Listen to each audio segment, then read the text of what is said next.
मित्रों, आज सभी का भारतीय जनता पार्टी की प्रेस वार्ता में मनपूर्वक स्वागत है। आज 30 दिसंबर का दिन है। हम सभी भारतीयों के लिए गौरव का दिन है। आज ही के दिन 1943 में बंगाल की भूमि के सुपुत्र और देश के महान स्वतंत्रता सेनानी नेताजी सुभाष चंद्र बोस ने पोर्ट ब्लेयर में पहली बार आजाद भारत का झंडा फहराने का काम किया था। तो एक प्रकार से हमारे आजादी के संग्राम का ये बहुत महत्वपूर्ण मकाम था। और इसके कई साल बाद, 8 दशक बाद, आज 30 दिसंबर को जब हम पीछे मुड़ कर देखते हैं तो बंगाल के लिए भी आज से लेकर अप्रैल तक का समय बहुत महत्वपूर्ण समय है। अप्रैल में बंगाल में विधानसभा के चुनाव होने जा रहे हैं। भय, भ्रष्टाचार, कुशासन और घुसपैठ की जगह विरासत, विकास और गरीब कल्याण की एक मजबूत सरकार बनाने का बंगाल की जनता का संकल्प बंगाल में जहां पर भी जाते हैं वहां दिखाई पड़ता है। तृणमूल कांग्रेस के 15 साल के शासन में भय, भ्रष्टाचार और कुशासन और विशेषकर घुसपैठ से बंगाल की जनता चिंतित भी है, भयभीत भी है और आशंकित भी है। हम भारतीय जनता पार्टी के सभी कार्यकर्ता बंगाल की जनता को आश्वासन भी देना चाहते हैं और वादा भी करना चाहते हैं कि मोदी जी के नेतृत्व में बंगाल में भारतीय जनता पार्टी की सरकार बनने के साथ ही यहां की विरासत को हम पुनर्जीवित करेंगे। विकास की गंगा फिर से बड़ी तेज गति से बहेगी और गरीब कल्याण, जो बंगाल का आज बहुत महत्वपूर्ण मुद्दा बना है, देश भर में जहां जहां एनडीए सरकारें हैं, भाजपा सरकारें हैं, हमने गरीब कल्याण को प्राथमिकता दी है। यहां पर भी गरीब कल्याण को प्राथमिकता दी जाएगी। और इस सब के साथ साथ एक ऐसी मजबूत राष्ट्रीय ग्रिड बनाएंगे जो बंगाल से घुसपैठ को समाप्त कर देंगी। इंसान छोड़ दीजिए, परिंदा भी पैर नहीं मार पाए, इस प्रकार की एक मजबूत ग्रिड की रचना हम करेंगे। और न केवल घुसपैठ रोकेंगे, सारे घुसपैठियों को चुन चुन कर भारत के बाहर निकालने का काम भी भारतीय जनता पार्टी की बंगाल सरकार करेगी। आज ममता बनर्जी के नेतृत्व में भ्रष्टाचार के कारण पूरे बंगाल का विकास एक प्रकार से थम गया है। मोदी जी की सारी लाभकारी योजनाएं जो पूरे देश में गरीबी का उन्मूलन कर रही है, यहां पर टोल सिंडिकेट के भेंट चढ़ चुकी हैं और हर योजना डेड एंड पर पहुंच चुकी है। 14 सालों से भय और भ्रष्टाचार ये बंगाल का पहचान बना हुआ है। बीजेपी सरकार का संकल्प 15 अप्रैल 2026 के बाद जब भाजपा सरकार बनेगी, बंग गौरव, बंग संस्कृति, उसके पुनर्जागरण की हम फिर से शुरुआत करेंगे। और विवेकानंद जी, बंकिम बाबू और गुरुवर टैगोर और श्यामा प्रसाद मुखर्जी के स्वप्न का बंगाल बनाने का हम फिर से एक बार प्रयास करेंगे। और आज मैं फिर से एक बार कहना चाहता हूं, भारतीय जनता पार्टी के लिए ये बंग भूमि बहुत पवित्र और बहुत मायने रखने वाली है, क्योंकि हमारी स्थापना भारतीय जनता पार्टी की स्थापना, भारतीय जनसंघ की स्थापना यही बंग भूमि के बड़े नेता श्यामा प्रसाद मुखर्जी ने की है। भारतीय जनता पार्टी की स्थापना से स्वामी विवेकानंद और बंकिम चंद्र चट्टोपाध्याय, इनका अनुकरण भारतीय जनता पार्टी ने अपने सभी सिद्धांतों के अंदर किया है। मित्रों, आज जब मैं कह रहा हूं कि इस बार 26 के बंगाल के विधानसभा चुनाव में बंगाल में हमारी सरकार बनेगी, इसका मजबूत आधार भी भारतीय जनता पार्टी के पास है। मैं आपको 2014 से 2024 तक के चुनाव के यात्रा के परिणामों को बताना चाहता हूं। 2014 के लोकसभा चुनाव में हमें 17% वोट मिले थे और 2 सीटें मिली। मेरी बात जरा सभी पत्रकार बंधु ध्यान से सुने। 2014 के चुनाव में हमें 17% वोट, 19 के लोकसभा चुनाव में हमें 41% वोट मिले और 18 सीटें मिली, और 21 के विधानसभा चुनाव में हमें 38 वोट मिले और 77 सीटें मिली। ये बहुत बड़ा अंतर है। जिस पार्टी को केवल 3 सीट मिले थे, वो पार्टी 5 साल के ही अंतराल में 77 सीट प्राप्त करी। और इसका नतीजा देखिए, कांग्रेस, जिसकी एक प्रकार से स्थापना ही बंगाल से शुरू हुई, वो कांग्रेस पार्टी बिग जीरो पर पहुंच गई और 34 साल तक शासन करने वाला कम्युनिस्ट गठबंधन भी एक भी सीट प्राप्त नहीं कर पाया और हमने मुख्य विपक्ष का स्थान प्राप्त किया। आज शुभेंदु जी मेरे साथ यहां पर बैठे हैं, वो हमारे प्रतिपक्ष के नेता हैं। 24 के चुनाव में भी हमने 39% वोट प्राप्त किया, 12% सीट प्राप्त की, 12 सीटें प्राप्त की, और 26 में हम निश्चित रूप से प्रचंड बहुमत के साथ भारतीय जनता पार्टी की सरकार बनाने वाले हैं। मित्रों, ये 24 से अब तक का समय भारतीय जनता पार्टी के लिए बहुत शुभांकर सिद्ध हुआ है। 24 में लगातार तीसरी बार नरेंद्र मोदी जी इस देश के प्रधानमंत्री बने। उसके बाद महाराष्ट्र में, हरियाणा में, दिल्ली में और अब बिहार में भारतीय जनता पार्टी की सरकारें बनी हैं। 24 के चुनाव में उड़ीसा और आंध्र प्रदेश में भी पूर्ण बहुमत की भाजपा की और एनडीए की सरकार बनी है। मुझे पूरा भरोसा है कि 2026 में बंगाल में 2/3 बहुमत के साथ भारतीय जनता पार्टी की सरकार बनेगी।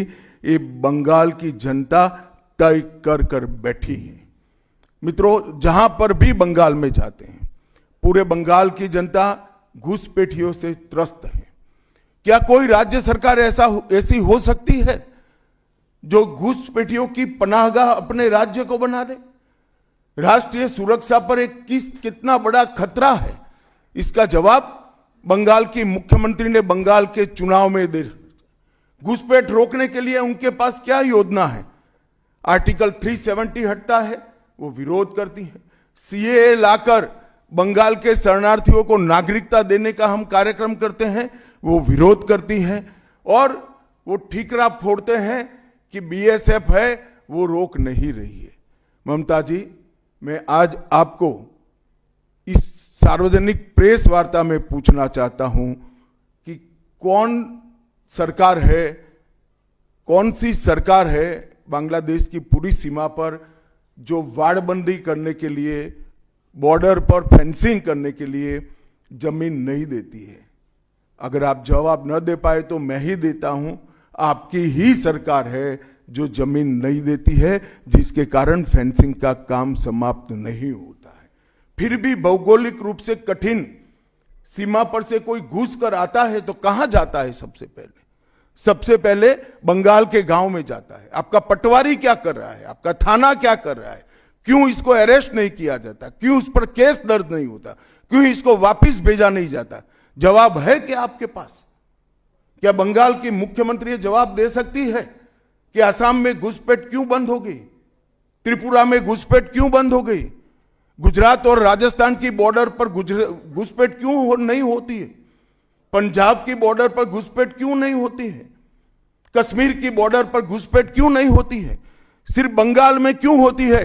क्योंकि आपकी निगहबानी में घुसपैठ कराई जाती है और बंगाल को धीरे धीरे डेमोग्राफी चेंज कर कर आपकी वोट बैंक को पुख्ता करनी चाहती है। मगर ये लंबा नहीं चलेगा। बंगाल की जनता अब जान गई है और इसके खिलाफ लामबंद भी हो रही है। और मुझे मालूम है अगला चुनाव घुसपैठियों को निकालने के मुद्दे पर और घुसपैठ रोकने के मुद्दे पर लड़े जाना वाला है, क्योंकि न केवल ये बंगाल का मामला रहा है। मैं आज बंगाल की जनता को इस प्रेस वार्ता के माध्यम से बताने आया हूं कि बंगाल की बॉर्डर से हो रही घुसपैठ सिर्फ बंगाल का मामला नहीं रहा है, अब ये राष्ट्रीय सुरक्षा का मामला है। देश की संस्कृति को बचाना है, देश की सुरक्षा को सुनिश्चित करना है, तो बंगाल की बॉर्डर सील कर दे, ऐसी देशभक्त सरकार यहां लानी पड़ेगी जो ममता बनर्जी नहीं कर सकती, केवल और केवल भारतीय जनता पार्टी कर सकती है। घुसपैठ के अलावे भ्रष्टाचार से पूरी बंगाल की जनता त्रस्त है। रोजवेली चिटफंड घोटाला, कैश फॉर क्वेरी घोटाला, एसएससी घोटाला, नगर पालिका नगर नियम का भर्ती का घोटाला, गाय तस्करी का घोटाला, राशन पीडीएस का घोटाला, मनरेगा का घोटाला, पीएम आवास का घोटाला, इतने सारे घोटाले हैं कि मैं पूरा लिस्ट पढ़ूंगा तो मेरी प्रेस कॉन्फ्रेंस का पूरा हिस्सा ही उसमें चला जाएगा। अब क्या ममता बनर्जी इस बात का जवाब दे सकती है कि आपके मंत्रियों के ठिकाने पर से 27 करोड़ रुपया मिलता है, जिसको गिनते गिनते नोट गिनने की मशीन भी गर्म होकर बंद हो जाती है। बंगाल जैसे गरीब राज्य के अंदर 27 करोड़, 20 करोड़, 15 करोड़ ये राशि मिल रही है, आपकी कोई अकाउंटेबिलिटी नहीं है। पार्थो चैटर्जी जेल में जाते हैं, ज्योतिप्रिय मलिक जेल में जाते हैं, अनुव्रत मंडल जेल में जाते हैं, जीवन कृष्ण शाह जेल में जाते हैं, माणिक भट्टाचार्य जेल में जाते हैं, चंद्रनाथ सिन्हा जेल में जाते हैं, परेश पाल जेल में जाते हैं, कुंतल घोष जेल में जाते हैं, फिरहाद हकीम वो भी आरोपी बनाए जाते हैं, शोभन चैटर्जी आरोपी बनाए जाते हैं, कुणाल घोष 3 साल जेल में रहकर आते हैं, और आप कहती है कि भ्रष्टाचार नहीं हो गया, हो रहा है। आप आंख मूंद लिए ही हो भ्रष्टाचार के लिए, मगर बंगाल की जनता अपनी आंख बंद कर कर नहीं बैठी है। गरीब बंगाल की जनता के अधिकार का पैसा आपकी कैडर की भेंट चढ़ रहा है, आपको इसको जवाब देना पड़ेगा। महिलाओं की सुरक्षा एक बहुत बड़ा मुद्दा बना है और अधिकृत रूप से कहा जाता है कि महिलाएं 7 बजे के बाद अपने हॉस्टल और घर से न निकले। हम कौन से जमाने में जी रहे, मुगल काल में जी रहे हैं क्या? ममता जी, ये आजाद भारत, यहां माताओं बहनों को पूरा दिन जब इनकी मर्जी हो, जब इनको काम हो, घर के बाहर निकलने की सुरक्षा प्रदान करना ये हमारा संवैधानिक दायित्व है, जो देने में आपकी सरकार विफल गई है। आरजी कर मेडिकल कॉलेज का मामला हो, संदेश खाली का मामला हो, दुर्गापुर मेडिकल कॉलेज का मामला हो, साउथ कॉलेज लॉ कॉलेज का मामला हो, हर जगह बेटियां असुरक्षित हैं और ढेर सारे लोग और ढेर सारी माताएं बहनें ये अत्याचार से तंग आ चुकी है, असुरक्षा से तंग आ चुकी है। वो भी राह देख रही है कि कब वोट देने का अधिकार आए और हम ये निकम्मी तृणमूल कांग्रेस की सरकार को हटा दें। सांप्रदायिक तुष्टीकरण को इस राज्य सरकार ने अपनी नीति के रूप में स्वीकार कर लिया है। अब मरहम लगाने का प्रयास हो रहा है, मैं सुबह से देख रहा हूं मगर अब मरहम लगाने से कुछ नहीं होता है। हृदय पर, बंगाल की हिंदुओं के हृदय पर घाव इतना गहरा बैठ गया है कि कोई मरहम काम नहीं आएगा। अब आपका जाने का समय तय हो गया है। यहां तक इंतहा कर दी, यहां तक कि पार्लियामेंट में वंदे मातरम पर चर्चा होती है। बंकिम बाबू ने रचे हुए वंदे मातरम पर चर्चा हुई, जो गीत पूरे हमारे आजादी के आंदोलन का प्रेरणा गीत बना, वो वंदे मातरम की चर्चा का तृणमूल कांग्रेस विरोध कर रही है, क्योंकि उनकी वोट बैंक इससे नाराज हो रही है। ये बंगाल की जनता कभी सहन नहीं करेगी। एक जमाना था मित्रों कि भारत के जीडीपी में बंगाल का योगदान 10.5% था और तीसरे नंबर पर था। जीडीपी में योगदान की दृष्टि से हमारा बंगाल तीसरे नंबर पर था। तीसरे नंबर पर से सरक कर ये 49 साल में वो 22वें नंबर पर आ गया। अब नीचे कोई जगह ही नहीं बची। बंगाल का इतना आर्थिक पतन कभी नहीं हुआ है। ये कम्युनिस्टों के शासन के पहले, तृणमूल के शासन के पहले प्रति व्यक्ति बंगाल की आय राष्ट्रीय औसत से 127% ज्यादा थी। 127%। देश में नागरिक 100 रुपया कमाता था तो बंगाल में 127 रुपया कमाता था। आज देश का नागरिक 100 रुपया कमाता है तो बंगाल का नागरिक 73 रुपया कमाता है। ममता जी, आपको इसको जवाब देना पड़ेगा। हर प्रकार के उद्योग की शुरुआत एक जमाने में इस सुजलाम सुफलाम भूमि से हुआ था और इसी के आधार पर सोनार बांग्ला की परिकल्पना की जाती थी। वो बंगाल में आज भ्रष्टाचार, घुसपैठ और टोलबाजी के कारण सारी इंडस्ट्री वापिस जा रही है। केंद्र सरकार की योजनाएं लागू करने में उनको अपनी वोट बैंक गंवाने का डर है। पीएम किसान देरी से लागू किया, बंगाल के किसानों का 10,000 करोड़ रुपया चला गया। आयुष्मान भारत आज तक लागू नहीं किया और बहुत आयुष्मान भारत से बहुत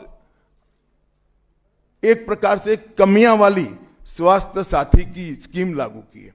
मुझे बताइए, कोई बंगाल का नागरिक भारत में कहीं जाता है और बीमार पड़ गया, स्वास्थ्य साथी स्कीम उसको बाहर के अस्पताल में इलाज करवा पाएगी क्या?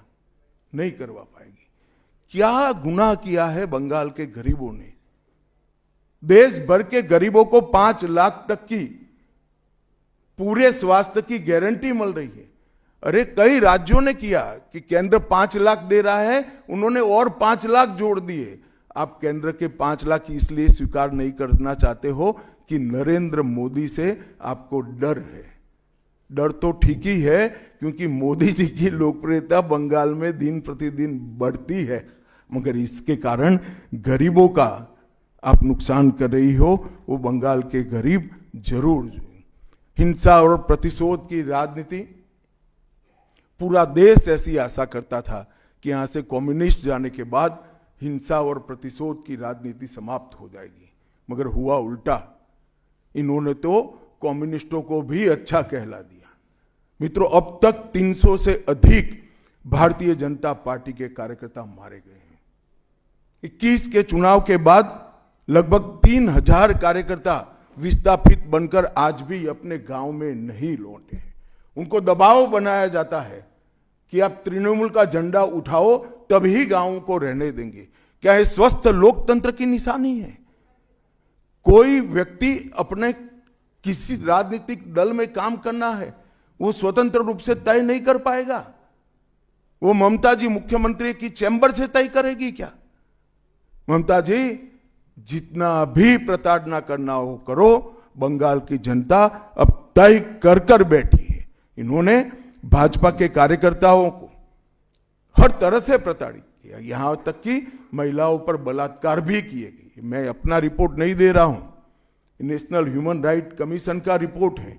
इसका भी जवाब ममता जी को देना पड़ेगा। ममता जी ने सारी संवैधानिक औचित्य को समाप्त कर दिया। किसी भी राज्य में प्रधानमंत्री जाते हैं तो वो देश के प्रधानमंत्री होते। कई राज्यों में हमारी सरकार नहीं, कहीं ऐसा व्यवहार नहीं होता। वंदे भारत ट्रेन देने प्रधानमंत्री आते हैं, ममता जी स्टेज पर नहीं जाती है। कई प्रकार के भारत सरकार के सुप्रीम कोर्ट के आदेश से बने हुए, मेरी बात ध्यान से सुनिएगा, सुप्रीम कोर्ट के आदेश से बने हुए भारत सरकार के डीओपीटी के रूल्स ये तोड़ देती है, मरोड़ देती है। डीजीपी और मुख्य सचिवों की अपॉइंटमेंट में मनमानी करती है। रिटायर्ड होने के बाद सलाहकार बनाकर प्रॉक्सी डीजीपी और प्रॉक्सी सीएस बैठाने का काम करती है। ये 34 साल कम्युनिस्टों का शासन और 15 साल टीएमसी का शासन, ये केंद्र विरोधी मानसिकता बंगाल की जनता में खड़ा कर हमारी संविधान की स्पिरिट थी, उस स्पिरिट का कंप्लीट इन्होंने अनादर करने का काम किया है। ममता बनर्जी के शासन में सिंडिकेट, तोलबाजी, कट मनी, न केवल वो सिस्टम को बढ़ावा दिया है, यहां कमाई करने का अधिकार एक ही व्यक्ति को है, भाईपो को है, और किसी को कमाई करने का अधिकार नहीं है। सब में हिस्सेदारी देनी पड़ती है। बंगाल एक जमाने में सब बात में सबसे पहले था। सबसे पहला मोटर कारखाना पश्चिम बंगाल में लगा। सबसे पहला पावर प्लांट 1887 में बंगाल में लगा। सबसे पहली कोयलरी बंगाल में आई। सबसे पहला स्टील प्लांट बंगाल में लगा। देश की सबसे पहली हाई राइज बिल्डिंग बंगाल में बनी। देश की सबसे पहली जूट मिल बंगाल में बनी। देश की पहली मेट्रो ट्रेन बंगाल में आई। एक ही शहर में 2 पोर्ट एक ही जगह है, बंगाल में है।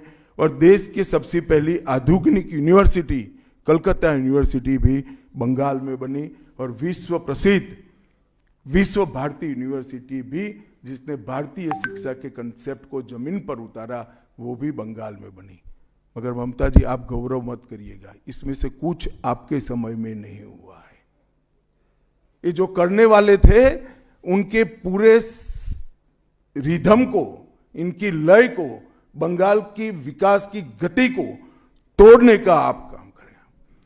बंगाल आज इंडस्ट्रियल रूप से कंप्लीटली बर्बाद हो चुका है, और ये आपके शासन में ही हुआ है। आधा अधूरा तो कम्युनिस्ट बेचारे कर गए थे, आपने तो पूरा ही समाप्त कर दिया। सिंडिकेट राज, तालेबाजी, शत्रुतापूर्ण माहौल, इसके कारण 2011 से 25 के बीच में 7000 से ज्यादा कंपनियां बंगाल छोड़कर बंगाल के बाहर चली गई। और मित्रों, ये बहुत बड़ा सेटबैक बंगाल के आर्थिक विकास के लिए है। मित्रों, बंगाल स्वामी विवेकानंद, बंकिम चंद्र चट्टोपाध्याय, शरद चट्टोपाध्याय, महर्षि अरविंद, ईश्वर चंद्र विद्यासागर और कवि गुरु टैगोर जैसे महापुरुषों की धरती है। यही धरती पर नेताजी सुभाष चंद्र बोस, अमर शहीद खुदीराम बोस, वाघा जतीन, रविंद्रनाथ सन्याय, रास बिहारी बोस, मास्टर सूर्य सेन, प्रफुल्ल चाकी, वीणा दास, कल्पना दत्त, ये सभी ने देश की आजादी के लिए आह्लेख जगाया था। यहीं पर कई सारे फिल्मकार मिले, संगीतकार मिले, चित्रकार मिले। इस भूमि ने कई सारे दुनिया को प्रभावित करने वाले संत भी दिए। वो बंगाल आज ऐसे कगार पर पहुंच गया है कि अगर एक घुसपैठ की बयार रोकी नहीं गई तो बंगाल का अस्तित्व भी खतरे में है। ऐसा स्पष्ट रूप से समाज जीवन को जानने वाले सभी लोग मानते हैं। और अंत में मैं बंगाल की जनता को फिर से एक बार कहना चाहता हूं कि बंगाल के अस्तित्व पर तो घुसपैठिया संकट है ही है, बंगाल की संस्कृति पर एक घुसपैठिया संकट है ही है, परंतु अब ये संकट केवल बंगाल तक सीमित नहीं रहा है, पूरे देश तक ये संकट आगे बढ़ गया है। मेरा आप सभी से करबद्ध निवेदन है, आपने लंबे समय तक कांग्रेस को मौका दिया, 34 साल तक कम्युनिस्ट पार्टी को मौका दिया, 15 साल तक ममता बनर्जी को मौका दिया, इनका ट्रैक रिकॉर्ड नीचे नीचे नीचे गिराने का है। अब इससे नीचे कोई जगह नहीं बची है। और भारतीय जनता पार्टी का रिकॉर्ड है, जहां भारतीय जनता पार्टी की सरकारें आई वो राज्य बीमारू राज्यों में से समृद्ध राज्य बनने की कगार में आगे बढ़े हैं। पूरा देश मोदी जी के नेतृत्व में आगे बढ़ रहा है। पूरा देश मोदी जी के नेतृत्व में सुरक्षित हो रहा है। पूरे देश में भारत की संस्कृति, भारत के धर्म, भारत की भाषाएं मोदी जी के नेतृत्व में आगे बढ़ रही है, फल फूल रही है। बंगाल की जनता को मैं विनती करता हूं कि मोदी जी के नेतृत्व में पूर्ण बहुमत की, प्रचंड बहुमत की एक भारतीय जनता पार्टी की सरकार बनाइए। हम कवि गुरु की कल्पना का, विवेकानंद की कल्पना का, बंकिम बाबू की कल्पना का बंगाल बनाएंगे, सोनार बांग्ला बनाएंगे और निश्चित रूप से काम भारतीय जनता पार्टी की सरकार ही कर सकती है, ऐसा मेरा विश्वास है। तो फिर से एक बार समग्र बंगाल की जनता को करबद्ध निवेदन में करना चाहता हूं कि बंगाल में हमें पूर्ण बहुमत दीजिए। बंगाल और पूरी भारत को सुरक्षित करने के लिए ये चुनाव में बाकी सारी चीजें छोड़कर भारतीय जनता पार्टी को जिताने का काम करिए। धन्यवाद। कौन बोलते जाओ नाम भाई? आनंद कोई जल्दबाजी मत करना, मैं समय लेकर आया हूं, आराम से बात करूंगा। राजू चक्रवर्ती वर्तमान।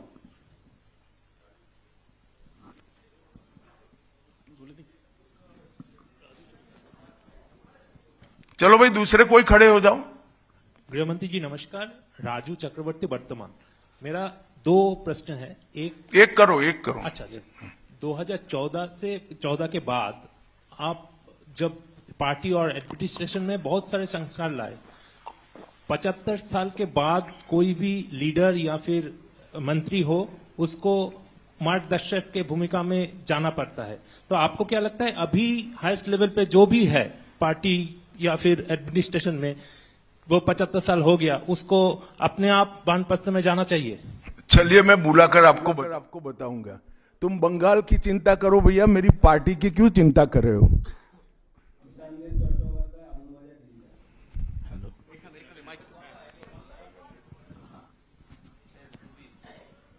Amit ji, there is anxiety among the Motua communities regarding the papers and documents to be produced in the SIR process.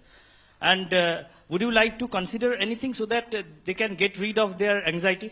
मतुआओं को डरने की कोई जरूरत नहीं है। ये भारतीय जनता पार्टी का वादा है। जो शरणार्थी बंगाल में आए हैं वो भारत के नागरिक है, इनका कोई नुकसान नहीं कर सकता, ममता बनर्जी भी नहीं कर सकती। Amit ji, this is Atri Mitra from Indian Express. पिछले कई इलेक्शन में हम लोग देखे हैं कि your ground level organization was failed to dominate in the day of election with TMC. So is your organization is ready for now in 2020? आपने ध्यान से नहीं देखा है। मैंने इसीलिए पहले भाजपा की विकास यात्रा, भारतीय जनता पार्टी की विकास यात्रा बनाई। हम 3 सीट पर थे, 77 पर पहुंचे हैं और 77 से अब एज अ मुख्य विरोध पक्ष हमारा अधिकार है कि विफल सरकार को उखाड़कर हमें जनता शासन देगी। हम 77 सीट पर ऐसे नहीं पहुंच सकते, 18 सीटें ऐसे नहीं जीत सकते हैं। हमारा काम बूथ तक पहुंच चुका है, इसी के कारण हमें सफलता मिली है। संजीत बख्शी, दूरदर्शन। आप विकास की बात कर रहे थे।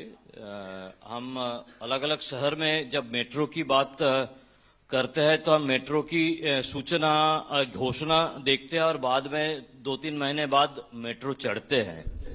लेकिन कोलकाता में हम देखते हैं कि हम बचपन से मेट्रो का काम चलते रहते हैं और खास तौर से मैं जब ऑफिस जाता हूं देखता रहता हूं कि एक जगह है जहां पे मेट्रो का काम आधा अधूरा पिछले कई सालों से है और 2-3 बार हाईकोर्ट का इंटरवेंशन के बावजूद भी वो काम हो नहीं पा रहा है और इसीलिए कई सारे जो यात्री है काफी उसका दिक्कत हो रही है। तो ये जो यहाँ पे विकास का काम इस तरह से केंद्र और प्रदेश की खींचतानी में रुकावट देखते हैं, इसमें कैसे इसका इलाज किया जाता है? बैठ जाइए। देखिए, भारत सरकार पूरे देश में इंफ्रास्ट्रक्चर के डेवलपमेंट के लिए बहुत सारे काम कर रही है।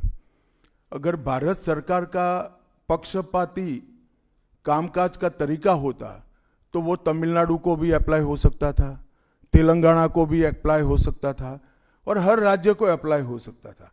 सभी जगह इंफ्रास्ट्रक्चर के काम अच्छे चल रहे हैं। सिर्फ बंगाल में तकलीफ क्यों आ रही है? क्योंकि मेट्रो हवा में नहीं चल सकता, भूमि चाहिए। भूमि पर जो एंक्रोचमेंट है वो खाली कराने का काम राज्य सरकार का है। यहां भारत सरकार जो भी योजना लाए इसका विरोध करना, ये मानसिकता से सरकार चल रही है, जो बंगाल का भी भला नहीं कर रही है, देश का भी भला कर रही है। क्यों तमिलनाडु की मेट्रो में प्रॉब्लम नहीं हो रहा है? क्यों तेलंगाना की मेट्रो में प्रॉब्लम नहीं हो रहा है? यूपी में लखनऊ में मेट्रो तब लगी जब अखिलेश जी मुख्यमंत्री थे, वहां पर भी प्रॉब्लम नहीं हुआ।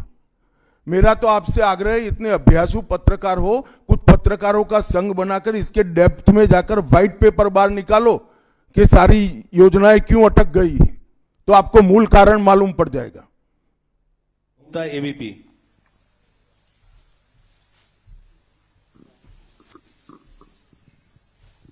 अमित जी, अभी आपने वंदे मातरम की चर्चा का जिक्र किया, लेकिन उसके साथ में जो है एक चर्चा और हुई थी, जी राम जी जो अभी जो कानून की शक्ल ले चुका है, उस दौरान भी जो है ममता बनर्जी और अभिषेक बनर्जी लगातार ये कहते रहे कि सरकार, केंद्र सरकार से फंड ही नहीं आता तो हम विकास कैसे करें, वो फंड रोकना और उसका विरोध किया। देखिए भाई, इनके विरोध को अब देश में कोई गंभीरता से नहीं ले रहा है। अगर कोई एक स्टेटमेंट भारत सरकार करेगी कि भारत देश कोई भी क्षेत्र में सबसे पहले आएगा तो भी ये विरोध करेंगे। विरोध उनका स्वभाव हो चुका है। इनके विरोध को कोई गंभीरता से नहीं ले रहा है, ना जमीन पर इसका कोई विरोध का असर दिख रहा है। लोहिया, एनडीटीवी।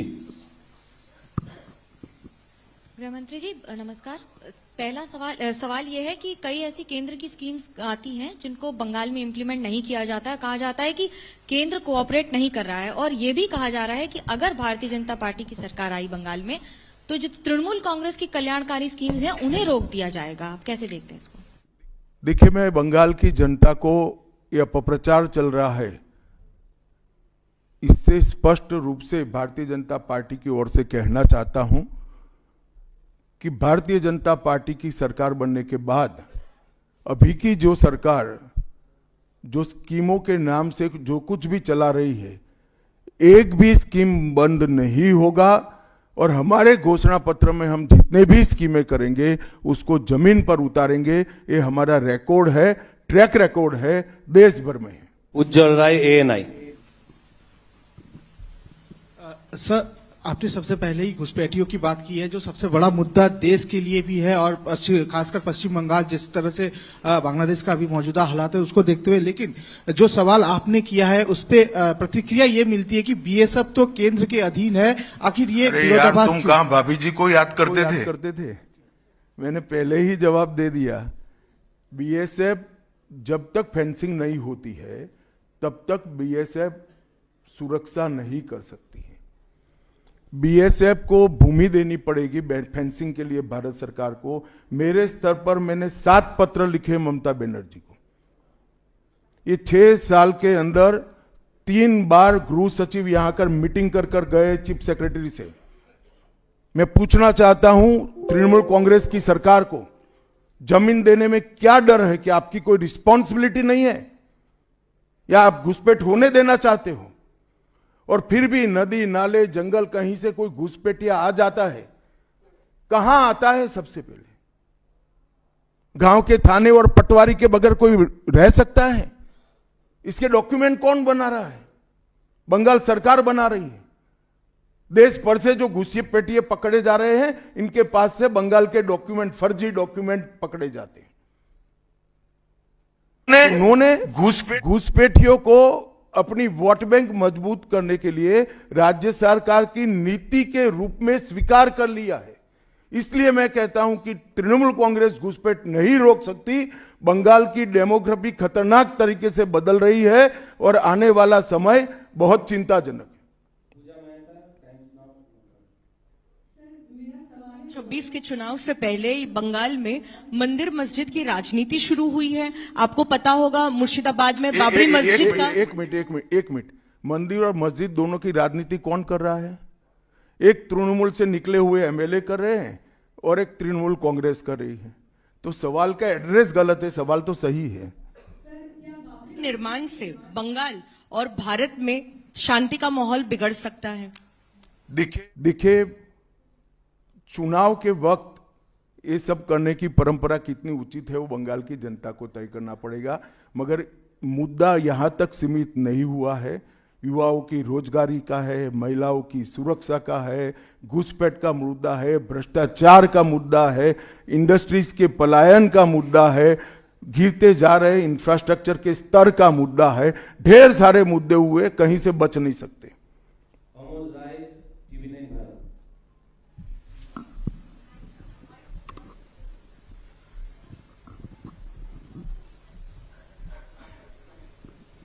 सर मेरा एक प्रश्न ये है कि आज ममता बनर्जी लगातार 2 दिनों से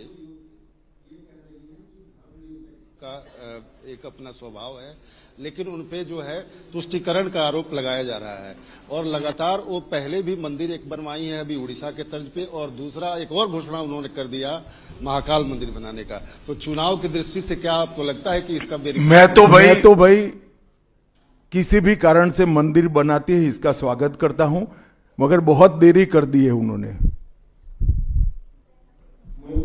बांग्ला।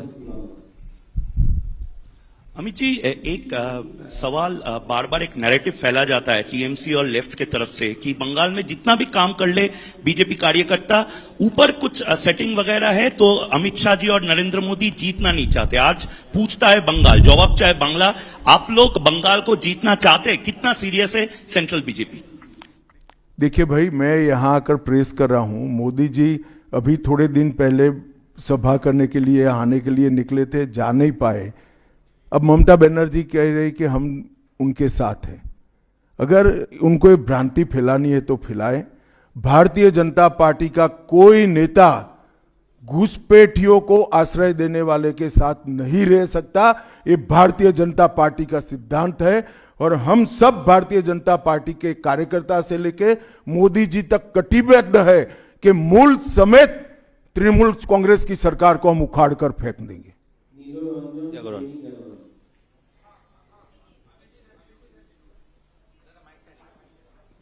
जी मैं ये अभी आप कह रहे थे कि 3000 जो हैं भाजपा के कार्यकर्ता जो हैं घर छोड़कर भागना पड़ा उनको इलेक्शन के कारण, 300 की हत्या भी हुई है। फ्री एंड फेयर इलेक्शन कैसे होगा अगर मतलब लोग जा ही नहीं पाएंगे बूथ पर? तो देखिए, ऐसी ही नीतियां अपनाई थी कम्युनिस्टों ने, मगर सत्ता परिवर्तन हुआ या नहीं हुआ। ऐसी ही नीतियां अपनाई थी उत्तर प्रदेश में समाजवादी पार्टी ने, सत्ता परिवर्तन हुआ या नहीं हुआ। लोकतंत्र में जनता महान होती है और जनता जब तय कर सकती है, कर लेती है, किसी भी तानाशाह का कुछ नहीं चलता। CNN News 18. So there has been a huge attack by the Trinamool leaders that the election commission is BJP commission. That's what they say, and whatever deletion is taking place, that is at the behest of BJP. So how do you react to that, sir? देखिए, ममता जी के पास से और कोई अपेक्षा रख नहीं सकते। उनके खिलाफ जजमेंट आएगा तो जुडिशियरी बीजेपी की है, इलेक्शन कमीशन घुसपैठिया हटाएगा, SIR लाएगा तो इलेक्शन कमीशन बीजेपी का है। वो हारने के बाद शायद ऐसा कही कि मेरे कार्यकर्ता ही बीजेपी में चले गए।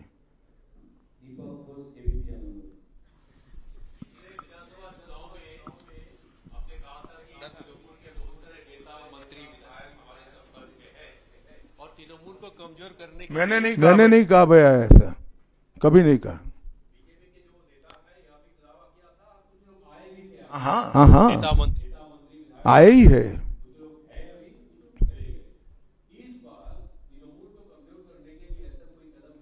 तृणमूल को कम, अरे सुनिए ना, सुनिए, समझ गया मैं आपका सवाल। तृणमूल को कमजोर करने की भारतीय जनता पार्टी को कोई जरूरत इसलिए नहीं है कि तृणमूल अपने अव्यवस्थाओं के कारण, अपने कामों के कारण जनता के बीच में कमजोर हो चुकी है। बांग्ला। अमित जी नमस्ते। PMLA, prevention of money laundering act, हम जानते हैं हमारा देश का काफी कड़ा एक आइन है, जिस आइन के दौरान अरविंद केजरीवाल जी तिहाड़ जेल चला गया, हेमंत सोरेन जेल चला गया, लेकिन यहाँ वेस्ट बंगाल में ईडी कलकत्ता हाईकोर्ट में रिपोर्ट दिया है, एक कंपनी है लीप्स एंड बाउंड्स जिसका 150 करोड़ रुपया सीज्ड हुआ है, लेकिन उसका मालिक अभी तक अरेस्ट नहीं हुआ। उसका नाम है अभिषेक बैनर्जी, एमसीएमपी, आप जानती है। इसीलिए सेटिंग्स वगैरह ये जो लोग प्रश्न कर रहे हैं, इसीलिए सेटिंग्स वगैरह ये हवा उठ रहे हैं, नैरेटिव उठ रहा है। बीजेपी का जो लोअर लेवल का नेता भी है वो भी पूछ रहे हैं कि क्यों अभिषेक बैनर्जी अरेस्ट नहीं हुआ, उसका कंपनी का 150 करोड़ रुपया सीज्ड हुआ फिर भी अरेस्ट नहीं हुआ। बीजेपी के लोअर लेवल के नेता का मुझ पर छोड़ दीजिए, बाकी भारतीय जनता पार्टी किसी भी एजेंसी के काम में दखल नहीं देती है। एजेंसी जो न्यायिक काम होगा वो जरूर करेगी, किसी से डरेगी भी नहीं, किसी को बचाएगी भी नहीं। G24।